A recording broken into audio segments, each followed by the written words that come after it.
අද අපිව කැඳවල තිබුණා කතරගම පසුගිය කාලේ ලොකු මහා ප්‍රශ්නයක් වෙච්ච ගේ සම්බන්ධව විමර්ශනයක් කරගන්න.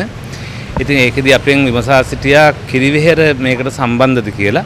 ඉතින් ඇත්තටම කිරිවෙහෙර කිසිම සම්බන්ධතාවයක් වර්තමානයේදී අපි මුකුත් සම්බන්ධ වෙලා තිබුණ නැහැ. ඉතින් ඒ පිළිබඳව අපි විමර්ශන නිලධාරීන්ට පැහැදිලි කළා. ඉතින් අපේ නායකහරු ඉන්න කාලේ තමයි මේ ඉදිකිරීම කරලා තියෙන්නේ. ඉතින් ඒක ඇත්තටම මම වර්තමානයේදී කිසි දෙයක් ඒක මේ පිළිබඳව දැනගෙන හිටියේ නැහැ. ඒ කාරණා ටික තමයි පැහැදිලි කරලා දුන්නා. අපි දැක්ක මේ කාරණාවටම මේ බස්නායක නිලමේත් ඊයේ ගෙනල්ලා සියදිත් කැඳවලා ප්‍රශ්න කරනවා. ඔව් බස්නායක නිලමේතුමා කැඳවලා ප්‍රශ්න කරන් තිබුණා. ඉතින් ඒකෙදි කිරිවෙහෙර අපි මම කිසිම දෙයකට සම්බන්ධතාවයක් නැහැ. ඒක මොකද්ද මේ සම්බන්ධව දැන් කියන්න තියෙන්නේ? දැන් කියන්න තියෙන්නේ ඇත්තටම දැන් ගොඩ දෙනෙක් හිතන් ඉන්නවා දැන් එක එක මාධ්‍ය වලින් සමාජ මාධ්‍යාලා වලින් එහෙම ප්‍රචාරය වුණා කිරිවෙහෙර මේකට සම්බන්ධයි කියලා. අපේ අපවත් වෙලා හිටපු නායක හාමුදුරුවෝ ඉන්න සමයේ එහෙම සම්බන්ධතාවයක් වුණාද නැද්ද කියන එක මම දන්නේ නැහැ. නමුත් වත්මනේදී මම 2013 කිරිවෙහෙරට එන්නේ. මේ ඉදිකිරීම කරලා තියෙන 2006 දී. ඉතින් ඒ නිසා මට ඒ ගැන කිසිම වගකීමක් ගන්නවත් මම ඒ ගැන කිසිම දෙයක් දන්නේ නැහැ. දැන් පැය කීයක් ප්‍රශ්න වුණාද කොහොමද? මම හිතන්නේ පැය 4-5ක් විතර ප්‍රශ්න කළා කියන්නේ ඇත්තටම මේ කරුණු කාරණා පිළිබඳව විමසුවා. ඉතින් ඒකේ වෙන කිසිම ගැටලුවක් වුණේ නැහැ. ඒ කට්ටියට සියලු දේවල් පැහැදිලි කරලා දුන්නා. අපිට යතුරු වගේක් පහුගිය දවසක බාර දීලා තුනා. ඒ යතුරු සියල්ලක්ම මෙහාට බාර දුන්නා. නැවත කිසිම සම්බන්ධතාවයක් ඒ කියන්නේ කිරිවෙහෙරේ වත්මනේදී මගේද නැහැ කියන එක මම කට්ටියට පැහැදිලි කරලා දුන්නා. මේක සාක්ෂි ලබා දීම සිදු කරේ දැන් මේ දෙවෙනි වරටද CID වල පැමිණ නෑ දෙසරයක් ඒ කට්ටිය කතරගමට ඇවිල්ලා අපෙන් සාක්ෂි සටහන් කරගත්තා. මේ තුන්වෙනි වතාව. දැන් මේ මහින්ද රාජපක්ෂ මහතාගේ මේ සිද්ධිය සම්බන්ධව ඔබ වහන්සේ මොකද දකින්නේ මේ නිවාසක් සහ මේ ඔය කතාවක් දැන් යනවනේ. ඒ ගැන මොකද ඔබ වහන්සේ? ඒ ගැන ඉතින් ඇත්තටම අපිට ඉතින් මට පැහැදිලි උත්තරයක් දෙන්න පුළුවන් කමක් නෑ. මොකද එතුමාගේ ගෙවල් ධාරේ මේ සම්බන්ධව මං කියන්නේ ඔව් ඒක එතුමාගෙම තමයි අහගන්න ඕනේ. මොකද මට කියන්නට ඕනේ ඇත්තටම කිරිවෙහෙරේ වත්මනේදී මගේ නායකත්වයෙන් තියෙන මේ කිරිවෙහෙරදී අපි කිසිම ඒ සඳහා සම්බන්ධතාවයක් නැහැ කියන එක. දැන් අද දවල් දාණය කොහොමද? දවල් දාණය අපිට ලැබලා දුන්නා. CID එකෙන් දුන්නා. CID එකෙන් දාරෙත් දුන්නා.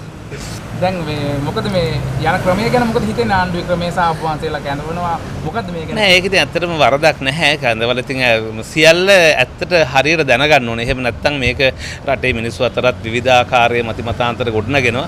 ඉතින් ඒ නිසා මේක පැහැදිලිව දැනගෙන අපිව නිකන් මිනිස්සු දැන් අනුමාන කරලානේ තියෙන්නේ මෙහෙම වෙන්නේ නැති, මෙහෙම වෙන්නේ නැති, මෙහෙම වෙන්නේ නැති කියලා. ඇත්තටම අපි කවදාකවත් දැන් පෞද්ගලිකව මම රජයෙන් කියලා ඉන්දි කට්ටක දෙයක්වත් මම අරගෙන නැහැ. මම ප්‍රසිද්ධියේම ওই හිටපු ජනාධිපතිවරුන්ට කියලා තියෙන්නේ කතරගමට එනවා නම් කිරිවෙහෙරට ඇවිල්ලා යන්න. හැබැයි පෞද්ගලිකව අපිට කිසි දෙයක් අපා කරනවා නම් කතරගමට දෙයක් කරන්න. මට කිසි දෙයක් මම අරගෙන නැහැ. මම වාහන පර්මිට් අරන් ඇත්තෙත් නැහැ. ඉඩම් වලට ඔප්පු අරන් ඇත්තෙත් නැහැ. වෙන කිසිම ඉන්දි කට්ටක දෙයක්වත් මම අද වෙනකන් අරගෙන නැත්තේ. මට ගන්නෙත් නැහැ. මම ප්‍රාර්ථනා කරනවා මට ගන්න වෙන්නත් එපැයි කියලා. ඉතින් ඒ නිසා මම මේ වත්මනේදී ඉතින් මේ යන ක්‍රමෙත් එක්ක අපි හිතනවා. ඉතින් මේක ඉදිරියේදී සියල්ලක්ම නිදොස් වෙලා අපේ රට නිදහස් රටක්, හොඳ රටක්, සමෘද්ධිමත් රටක් බවට පත් වෙන්න පුළුවන්කම ලැබෙයි කියලා අපි විශ්වාස කරනවා. ඔබ වහන්සේ මෙහෙම කැඳවීම හරහා ඔබ වහන්සේට මොකක් හරි ඒ කියන්නේ නෑ මට එහෙම කිසිම ගැටලුවක් නෑ. මං හරි කැමති ඒක කැඳෙවට. මොකද මේක නිදොස් කර නිදහස් වුණා නැත්තම් හැමෝගෙම ඔළුව වල කොහු තියාගෙන අරම වෙන්නේ නැති, මෙහෙම වෙන්නේ නැති, මෙහෙම වෙන්නේ නැති කියලා එක එක දේවල් හිතනවා විතරයි. නමුත් මේක දැන් පැහැදිලිවම ඒ කට්ටිය අපේ අපරාධ විමර්ශනාංශයේ ඒ කට්ටිය දැනගත්තා. මේකෙදි කිසිම මොනෑම් ආකාරයකින්වත් අපේ සම්බන්ධතාවයක් නැහැ කියලා. ඉතින් ඒක මනසට ලොකු නිදහසක් නැත්තම් මටත් ඔළුවට මහ බරක්. ඉතින් ඒ නිසා තමයි අපේ මෙතුමත් සම්බන්ධ කරගෙන අපේ හාමුදුරු සම්බන්ධ කරගෙන මේ ඇවිල්ලා කතා කරන්නේ. යලිත් කැඳවීමක් නැහැ නේ? නෑ නැවත කැඳවීමක් නැහැ. නීතිඥ අපේ අමිල නාවලගේ මහත්මයා තමයි අපි සමග දැන් වැඩ කටයුතු කරන්නේ.